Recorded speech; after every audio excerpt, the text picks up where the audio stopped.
एक प्यारी सी कहानी, तोते की कैद से मुक्ति। एक नगर में एक महात्मा जी कथा सुनाने हेतु पधारे।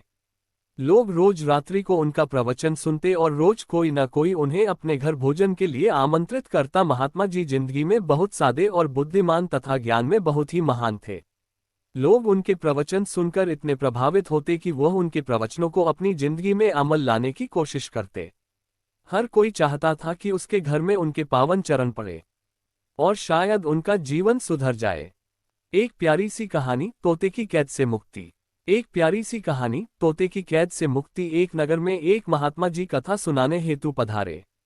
लोग रोज रात्रि को उनका प्रवचन सुनते और रोज कोई न कोई उन्हें अपने घर भोजन के लिए आमंत्रित करता। महात्मा जी जिंदगी में बहुत सादे और बुद्धिमान तथा ज्ञान में बहुत ही महान थे। लोग उनके प्रवचन सुनकर इतने प्रभावित होते कि वह उनके प्रवचनों को अपनी जिंदगी में अमल लाने की कोशिश करते।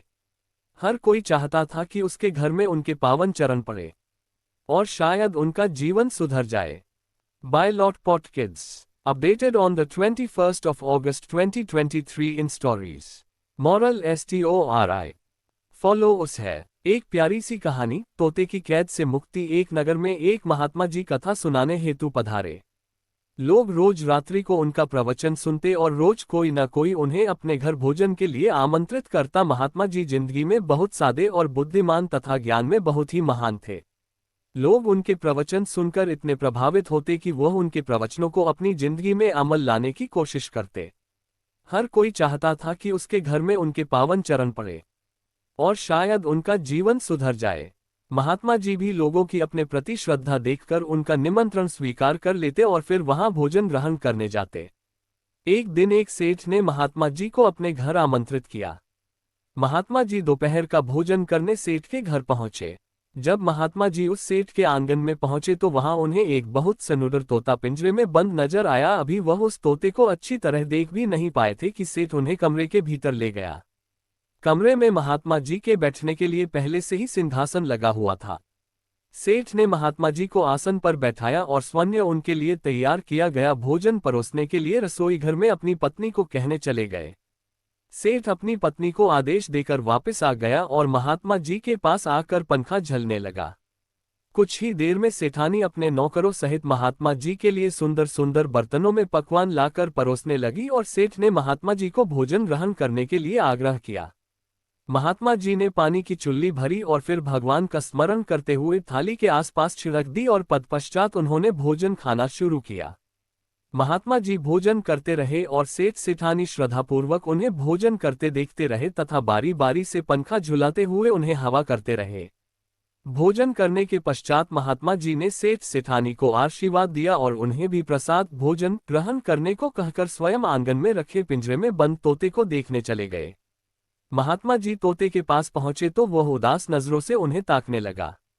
महात्मा जी ने कहा, क्या हाल चाल है भाई तुम्हारा गंगाराम, मजे में हो ना? महात्मा जी की बात सुनकर तोता और उदास हो गया और फिर वह महात्मा जी से बोला, प्रभु आप सभी लोगों का जीवन सुधारते हैं और उन्हें मुक्ति मार्ग बताते हुए उनकी मुक्ति भी करवाते हैं।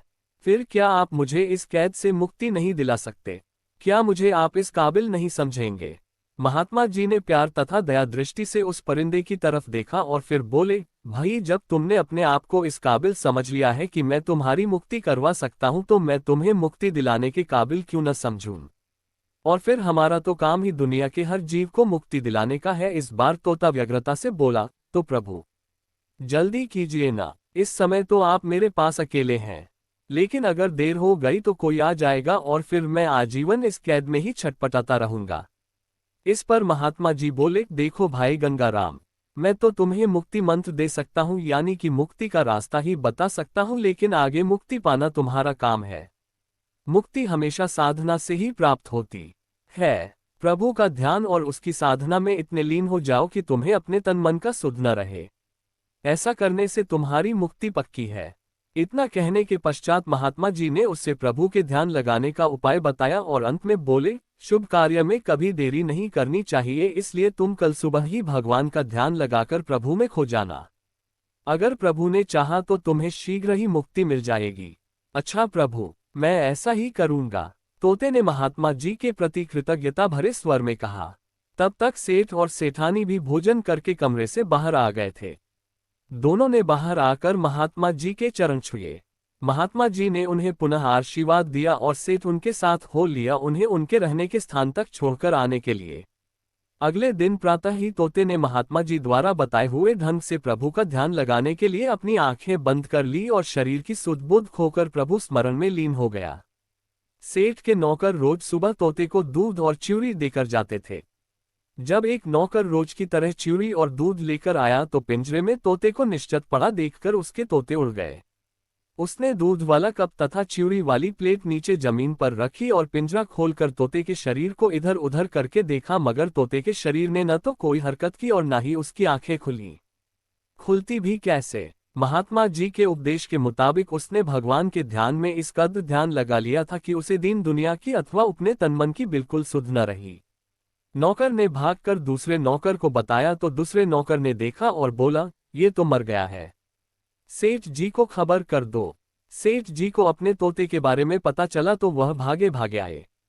अपने प्रिय तोते को निर्जीव सा पड़ा देखकर उन्होंने भी सोचा जरूर बेचारा रात को मर गया होगा।